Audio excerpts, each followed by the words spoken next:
projects on the horizon a new look. Wait a second. A new look? What's wrong with your old one? Oh, nothing. Just thought I'd trade my yellow glasses for some cool hot purple ones. Oh, that's it. I thought you were going all out, like shaving your head or something. Oh, no. No. I would never cut off these glorious locks. To do so would be unhippie-like. Touché, my dear, neither would I. Anyway, are you ready for what is on the agenda for tonight's show? Let's do it. Alright, well, for those who are new to our channel, we kick things off with our usual trivia. 3 questions, 3 answers. Then it is up to the audience to send in their answers along with their subscription requests. Once we get those answers, we cover them the following week with hopes that we find 3 lucky winners for our grand prize giveaway each week. Then... excuse me. What? You mentioned something about a subscription request. Oh yeah, I forgot to mention that to you. We are doing it regularly now. Doing what? Well, remember a few weeks back where we asked all of our one listener to subscribe to our radio channel and then spread the word? Yeah. Well, it worked. It did? Yes, it did. We went from 200 to almost 700 new subscribers. Nice. Very nice. I know, and all because we asked folks to send in their subscription request to our studio. Our subscribers are so nice. Yay!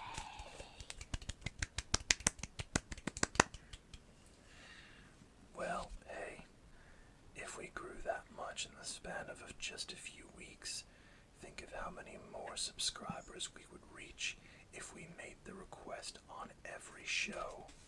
Yep, you got it. Ryan, give them the address. You got it, folks. You can direct your subscription requests here to our studio at Bedrock Quarry Studios, P.O. Box 867-5309, Bedrock, New York 90210. And once we receive your request, we will sign you up as a subscriber for a chance to win t-shirts, tumblers, and other great prizes, not to mention future shoutouts, newsletters, and an early chance to be entered into our trivia drawings for even more cool stuff. So be sure to subscribe to our channel and let the fun begin. And don't forget to spread the word. Absolutely. Now, on to the first round of trivia. Not so fast. Tell our listeners out there what we are playing for. Yes, tonight we are playing for 3 lucky winners and their guests to win an all-expenses-paid 4-day weekend to see The Doors at the Avalon Ballroom in colorful San Francisco, Saturday, March 4th.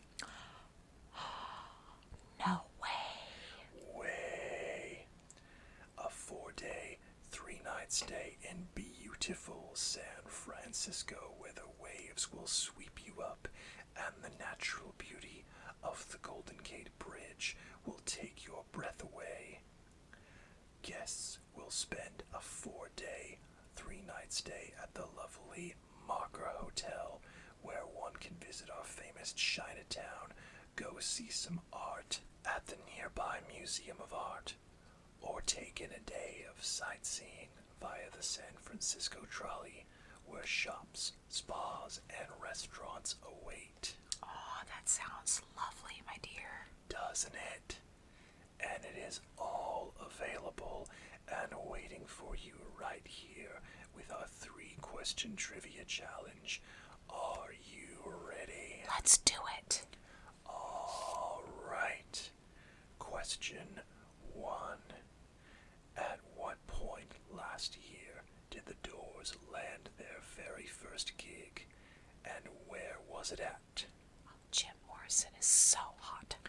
Well, he is extremely popular with the ladies, being 70% of their fan base.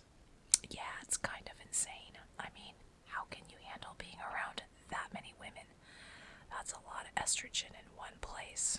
I would say very carefully. Yes, anyway, on to the next question. True or false?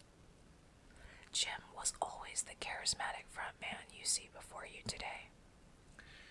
Now, I would have a very hard time believing that this would ever be false.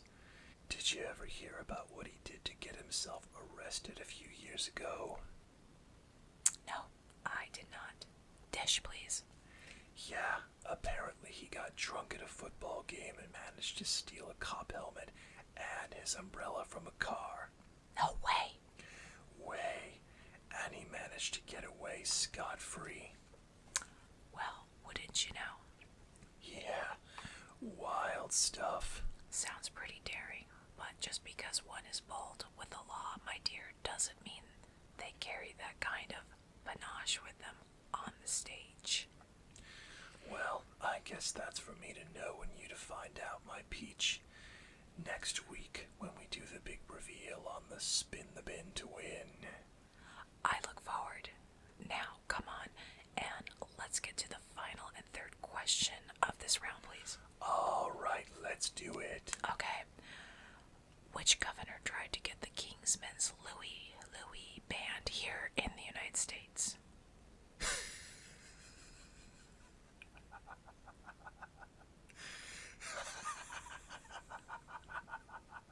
What?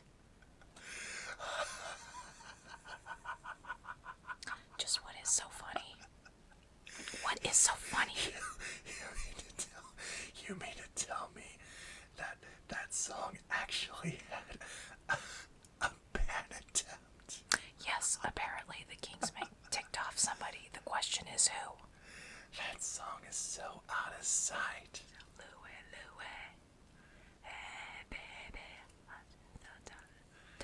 Why would anyone want it banned? It's not obscene. Beats me. Who knows? Maybe it's innuendo. I mean, it is a song about a guy leaving his girl behind at sea for 3 days, and how glad he will be when he finally does see her, if you know what I mean. I'm surprised you even got that much out of it. I mean, the lyrics are so darn unintelligible. How can one understand it, let alone call it obscene? Well, apparently some teenagers from somewhere in the country were able to decipher them, and a certain governor was not happy. And he tried to get the song banned, and he succeeded for a while, but failed when it was attempted at the federal level.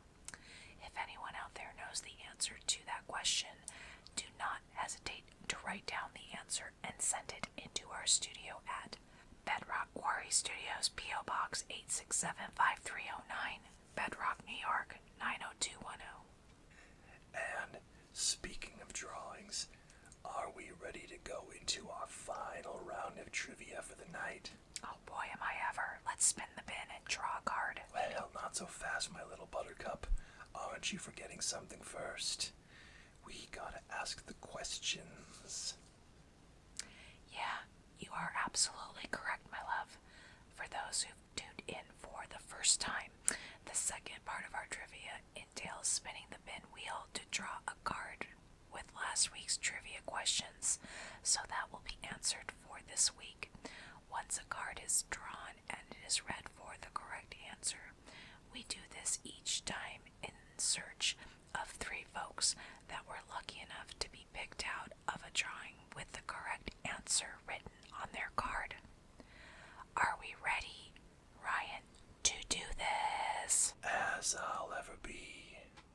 Okay, here we go. What famous nickname did Jim Morrison give himself, and why?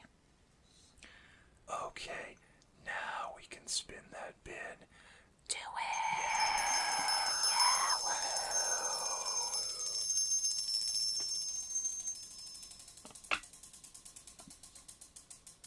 Okay. What famous nickname did Jim Morrison give himself, and why? Drum roll, please. Lizard King, as per Donna in Louisiana. And his love of reptiles.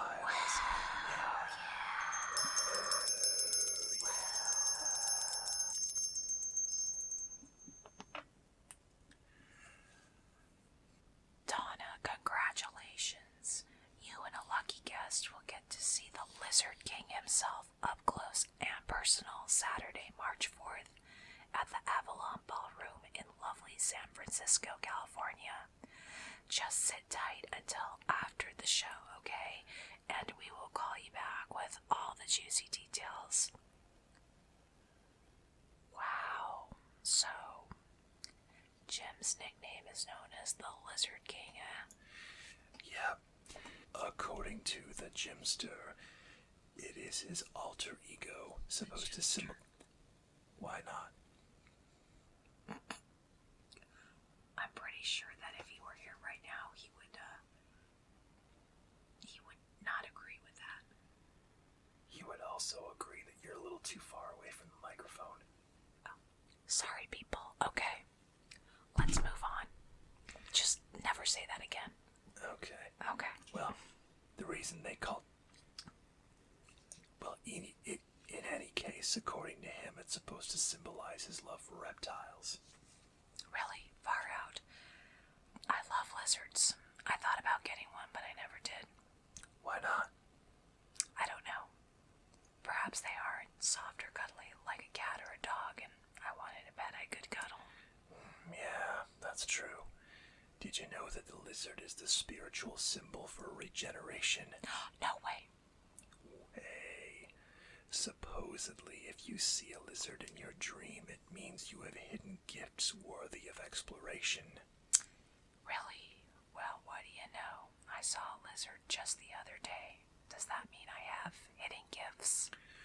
Well, everyone has hidden gifts. That's a given. No pun intended. The question is, what do you plan to do with them? Are you going to let them fade away, or are you going to regenerate yourself with each gift you receive, so you are continually evolving each and every day? Because the true symbol when you see a lizard is all about regeneration. Interesting. The lizard is a sign of regeneration. Okay, I dig. Now, moving along to the next question in the trivia, shall we? Let's do it. Which teams faced off against each other in last year's Rose Bowl 66? Let's spin that bin to draw a name and find out.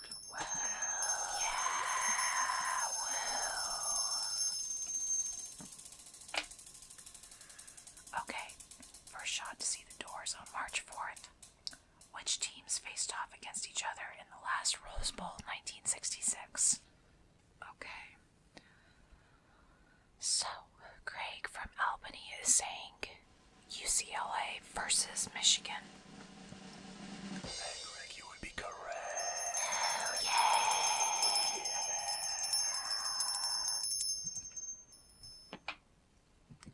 So, what is a Rose Bowl anyway? Well, you know what the Super Bowl is, right? Rose Bowl is just like that, except instead the players are not part of a professional league. Nice. And speaking of the Super Bowl, our very first one will be taking place next Sunday, January 15th, with Green Bay Packers going off against the Kansas City Chiefs. Be there or be square. Okay, are we ready for our third and final question? Yep. We're spinning the bin. Yep, let's do it.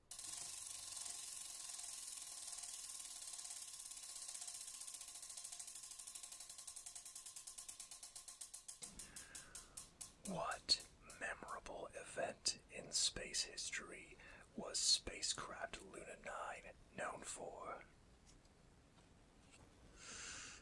Okay, let's see. Sherry from Oklahoma is guessing that she was known for her soft landing on the moon. Yeah.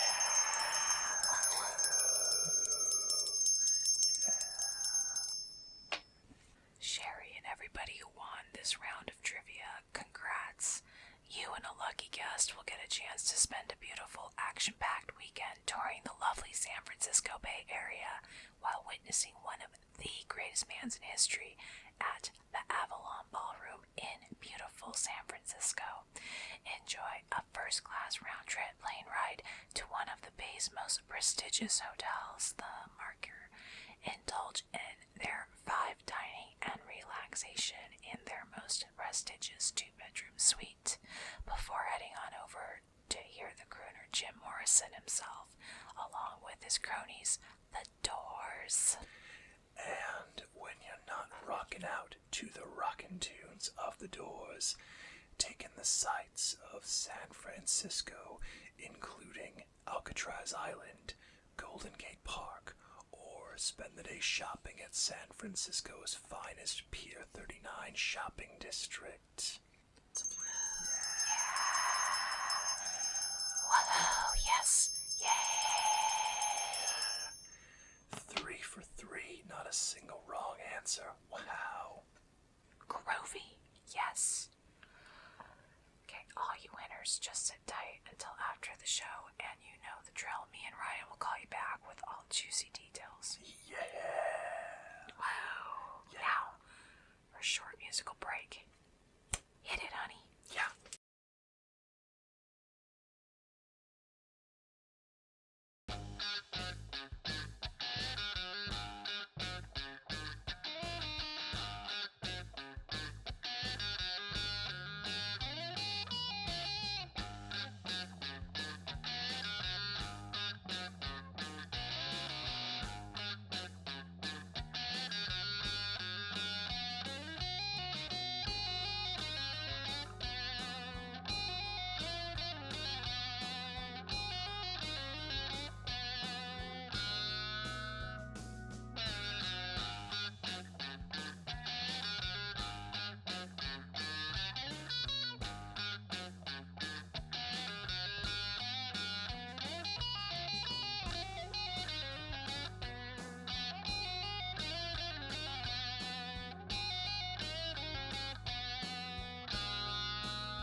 Was I doing it again, dear?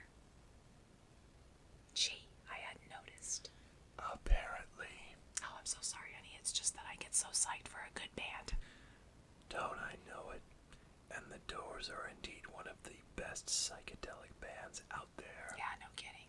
Go to one of their concerts is like attending an action-packed rock and roll poetry reading, except you consume a little more than coffee, if you know what I mean. Do I ever?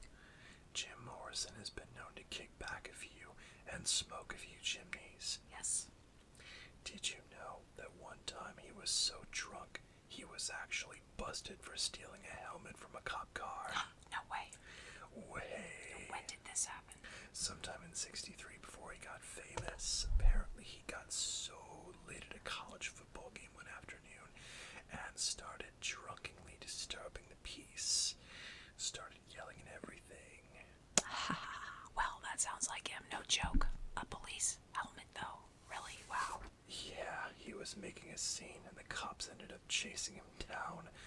But not before he busted into the car, stole an umbrella and a helmet.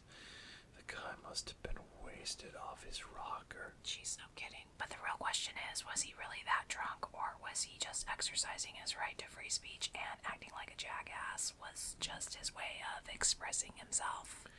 Who knows with Jim? Yet it would seem his individual existence just has to depend on some kind of controversy. Always setting off some type of firestorm, whether it be inciting a riot, disturbing the peace, or leading a mob stampede. Good old Jim just has to be in the center of all the action. or distraction, that is. But boy, would I have loved to have seen that, though. Must have been murder getting him in handcuffs. Oh, yeah. Guy definitely has some pent-up energy needing to come out there. Tell you one thing, though.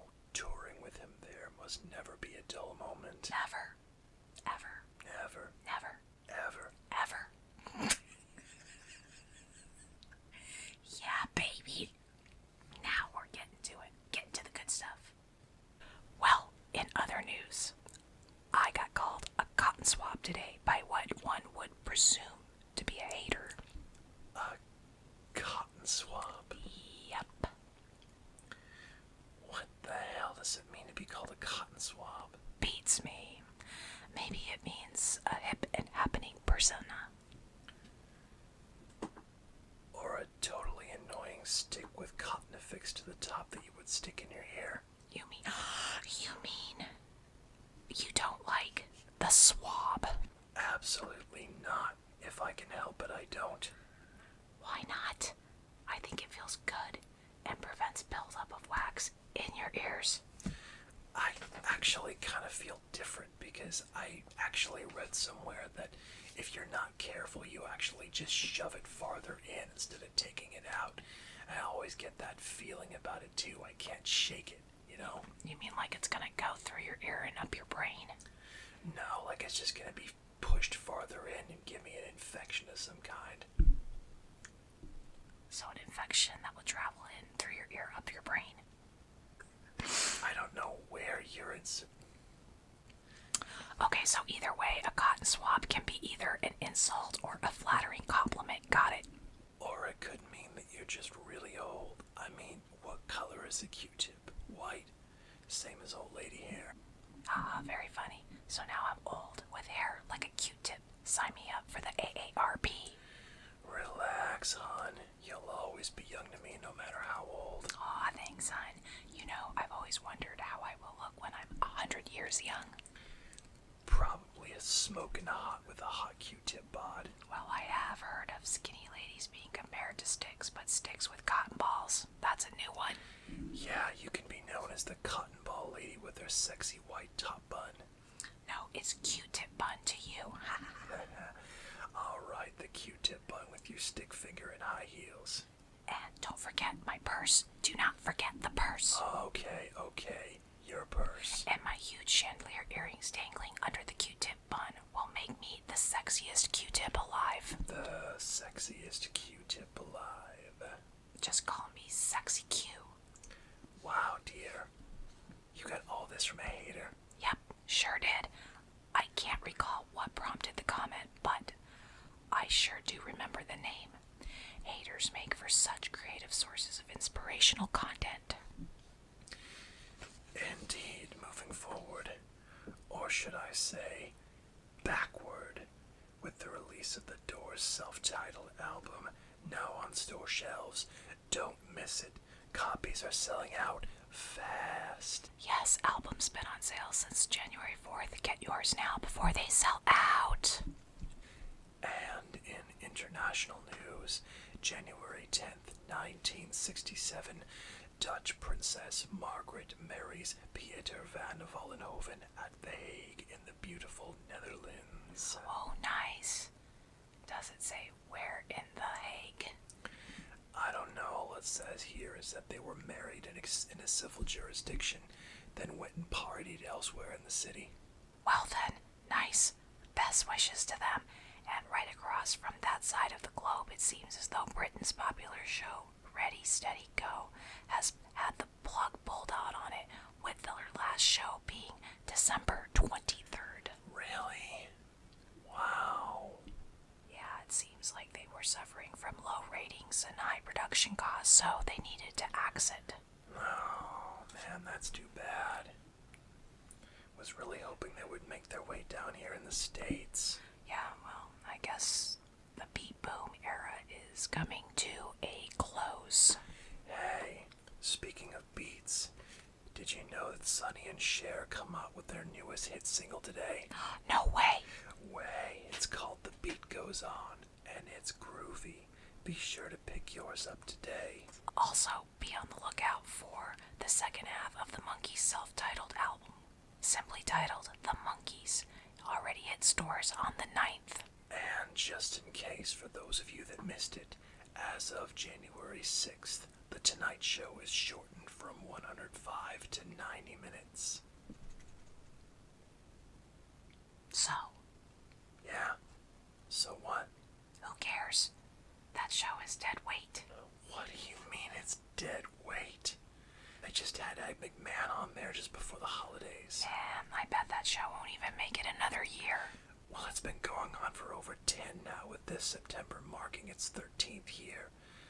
They've got a lot of good moments so far on that show. Lots of good celebs. Like who? Well, let's see. We already mentioned Mr. Ed McMahon. Then there's Sammy Davis Jr., Woody Allen, Rosemarie, Sam Levinson, to name a few. Pee Wee Herman. Yeah, that's right, Pee Wee Herman. What in the gargantuan universe is a Pee Wee Herman? You don't know Pee Wee Herman? Well, he is just about the most famous improv comedian in history, acted by Paul Rubens. His character starred in Pee Wee's Playhouse, Pee Wee's Big Adventure, even had his own show there for a while. I have no idea to whom you're referring, dear. Have you been ingesting a little too much of the fairy dust recently? No, silly, I'm telling you. Pee Wee Herman starred on that show, and it put him on the map for all his wonderful contributions in the entertainment industry. At least, that's what I heard from somewhere. But you just can't remember. Yeah. Honestly, dear, it's like talking to a brick wall sometimes with you and these off-the-wall anecdotes like The Tonight Show not lasting another year, when it so clearly is standing the test of time. And then you swear by this Pee Wee Herman character making a guest appearances. I mean, you're either a psychic who can tell the future, or you need to lay off the shrooms. I prefer the former, thank you very much. Okay, sounds fair. But now, moving on. Did you know the Doors made their very first live appearance on New Year's on Shebang, KTLA TV? No way. Way. On Channel 5's Shebang, the Doors performed Break On Through to help Casey Kasem and Dick Clark break in the new year. Break on through to the other side. Break on through to the other side. Break on through to the other side. Love it. Love it, love it, love it. That's totally groovy. A new album, a tour, and a spot on one of the biggest local television shows in the area. Sounds like this is gearing up to be quite a year for them. I am just so bummed that I missed it. Well, don't be too sad, my love, as it won't be long before we can see them up close and personal at the Avalon. Yep, that's right, and 3 lucky winners and their guests will join this week. How hip is that? Very hip, although I would have to say that December 24th's landing on the moon to be a close second. An international spacecraft landing on the moon, eh? How exciting is that? I just love how science seems to be evolving with each passing year, kind of like celebrating a birthday for our world space programs. And speaking of birthdays, happy upcoming birthday to none other than the great Janis Joplin. Yeah. Queen of rock, funk, and soul will be 24 whole years young on the 19th. What does that make her, a Capricorn? Yes, dear, you got it, a fully fledged Capricorn. Much like your Virgo self, these Cappies are part of the Earth category and thrive artistically as well as scientifically. And you know who else shares the same birthday with her? Desi Arnaz Jr. No way. Lucy and Desi's offspring will be 14 this coming January 19th, and we are ready to celebrate. Woo. We sure are. I enjoyed watching him on that show, and to be born on live TV like that was a great marketing gimmick. Actually, that's not entirely true. While the show did air on Desi's real-life birthday, Lucy actually gave birth to Desi at a separate time of the day. Oh, wow. I did not know that. You mean she actually gave birth that same night after filming? That's what I thought too, but no, it didn't happen that way. The actual episode aired in November of last year, and the episode just happened to have aired on that same day. I think she gave birth 12 hours prior to the episode premiere of the arrival of the littlest Arnaz, which was titled Lucy Goes to the Hospital. Well, isn't that wild? Almost sounds like a publicity stunt. Can't be any more wild than what I read in the paper this morning. What did you read in the paper? Something about some quack donating his body to a cryogenics laboratory with the hope that maybe someday he will be resuscitated back to life. Really? Yes, really. Okay, well, before we go any deeper into this topic, let's first describe it for our audience at home, shall we? Sure, go for it, my love. Okay. Cryogenics, or cryogenic preservation, is the science of deep freezing one's body in a special freezer tube following active brain death. Oh, this is so morbid.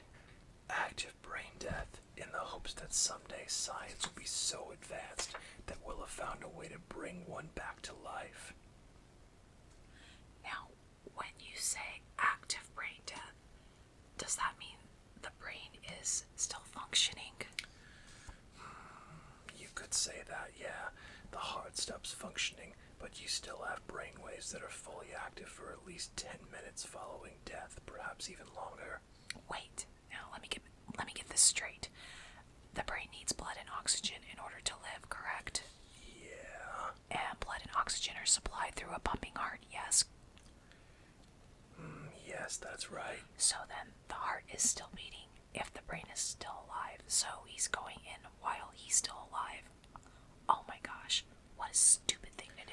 No, see, it's not like that. There are still brain waves that can function without heart activity. Without heart activity, there are brain waves that still can function. Ergo, the body is still alive, like a jumping live jelly bean. No, the body is not still alive, dear. The brain waves are still active. There's just no life behind it. They're just reflexive action. Like that of a jumping jelly bean. Woohoo, woohoo, woohoo. Da-da-da-da-da-da. Da-da-da-da-da-da. Da-da-da-da-da-da. Da-da-da-da-da-da. No. Are you done now? Almost. Yahoo. Da-da-da-da-da-da. Da-da-da-da-da-da. Da-da-da-da-da-da. Da-da-da-da-da-da. Da-da-da-da-da-da.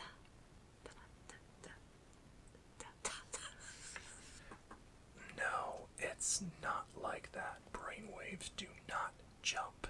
They roll. Let's roll. Rolling. Rolling.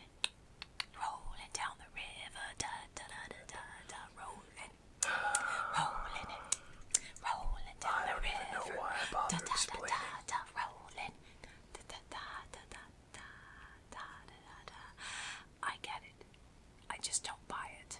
I mean, who has life once your heart stops? Nobody. It's impossible. Finito. Done. Well, I don't know about that. Science is discovering that the brain is a complex organ that can actually live independently from the body for minutes up to hours and even days following the death of all other organs.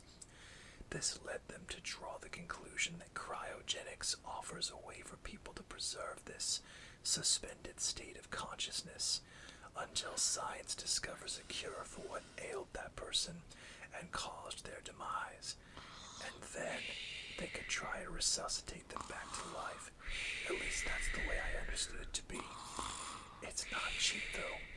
A simple cryopreservation can cost upwards of $8,555 minimum. Well, isn't that just a big waste of money and time? Well, maybe. What was this guy's name again? James Bedford, he was a professor who taught psychology at the University of California. Oh, a professor, eh?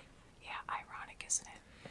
Yeah, psychology is considered a soft science, so it makes sense that he would choose to pursue an experiment in the hard sciences to see if it would work in the future. Oh, good luck with that.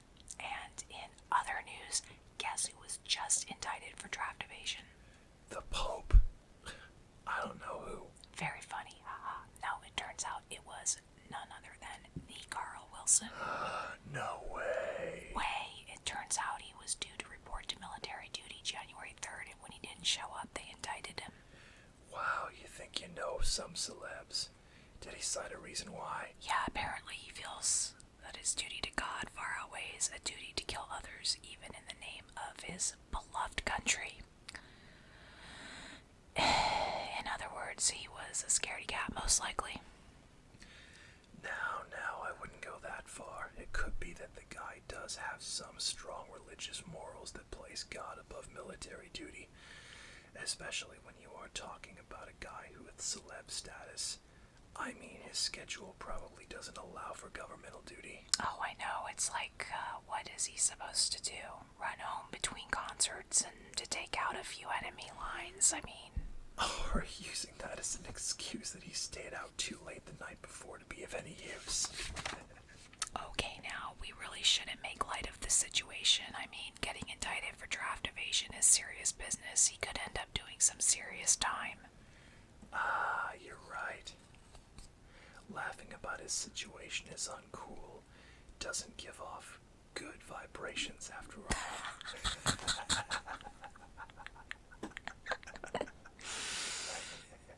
That's okay. With his talent, I'm sure he can pull together his bandmates and do a good old-fashioned song in front of the judge to talk him into early parole.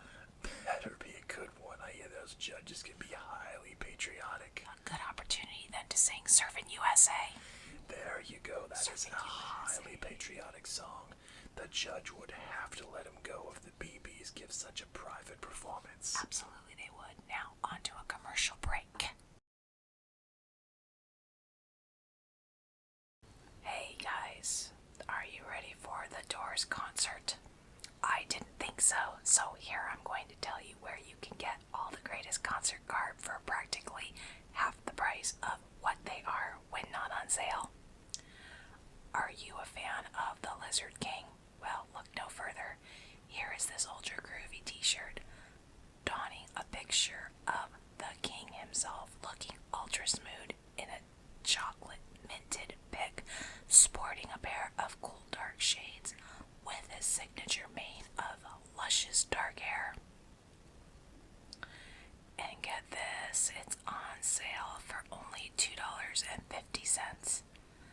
That's a 50% discount from the regular price of $4.80. Or maybe you need to catch up on your Doors musical knowledge and want to pick yourself up the debut album for only $1.33, which is 50% off from the regular store price of $2.67. These and other awesome Doors garb can be picked up through their official store known as the Doors Official Store. But you better hurry. These won't last long at the prices listed. Gee, I can't wait to go to the Doors concert. Me neither. Imagine a whole weekend up in San Fran, taking in the breathtaking scenery, going shopping, visiting all the nighttime hotspots. And seeing the Lizard King himself, along with the godfathers of rock and roll music. Oh, I know. I'm so excited, but we must make sure to pack our stuff accordingly as to not forget anything, especially the Prel. The Prel? Excuse me, but what's a Prel? It's not just a Prel, my dear. It's the Prel.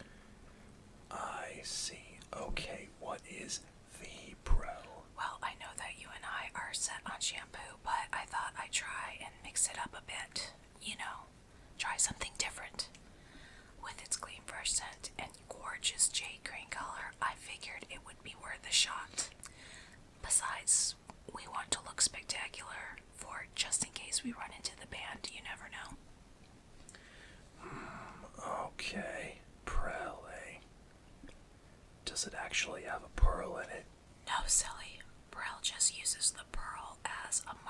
comparison to demonstrate how thick the shampoo compared to other brands is.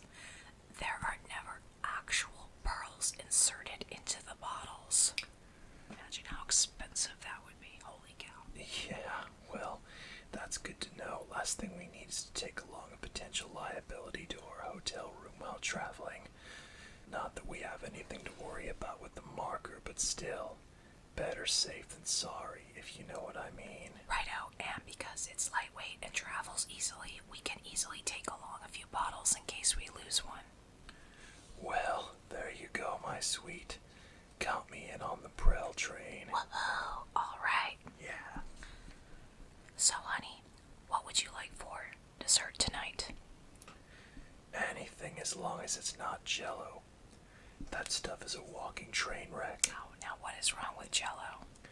Nothing if you count the celery disaster of 1960. That stuff was a jiggling gag reflex. Yuck. I hear ya, that celery was a bit much, but not to worry, I am using Jell-O with the sweet factor in mind. You see, since it's a dessert and not a base flavor for something else, I will stick with flavors that I know. That will be a hit with such as orange banana, pineapple grapefruit, and of course, the famous strawberry, raspberry, orange, and lemon. Yum. Yeah, that sounds pretty good actually. Nice and refreshing. Perfect for summer days or any time you are looking for a light, refreshing dessert that is easy on your waistline. I'll take about 20 boxes, please. That's the spirit. What are you waiting for? Get some in your dessert aisle today. I am a big fan of partying, drinking wine, smoking a little bud, but I'm not a big fan of the killer hangovers. So, on nights I don't want to drink, there's psychedelic water. No kidding, guys. This is the best stuff, and so revolutionary. It is literally the beverage of the future. Just pop open the can.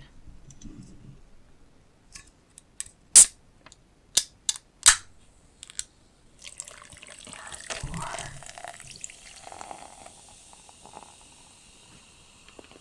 And enjoy.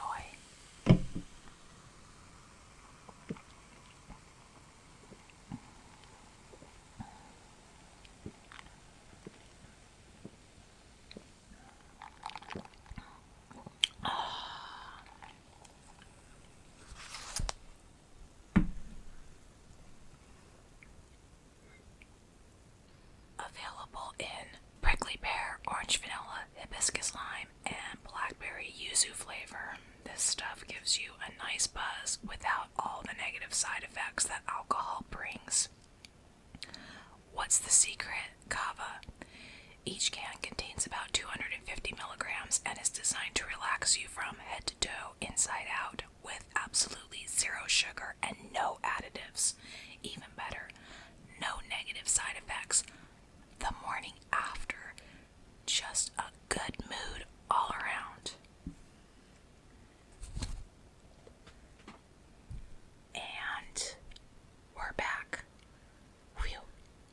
We really did cover a lot of ground in this show, didn't we? You bet we did. From Luna to Cryo to Wilson's unfortunate run-in with the law to the Doors' incredible concert coming up in just a little under 2 months. We just about covered all of 1967 thus far. Well, to be fair, 1967 has only just begun. I mean, the year just started barely 2 weeks ago. We got plenty of time for more good stuff this year, and it's happening right here on ASMR After Dark. Congratulations again to the winners of the Doors concert. Angel and I will be calling you all one by one as soon as we get done with the show. Stay tuned next week for another episode and trivia session for a chance to win tickets to the Doors at the Avalon March 4th. And a chance to stay at the extremely posh Marker Hotel. Oh, I can't wait. It is going to be one heck of a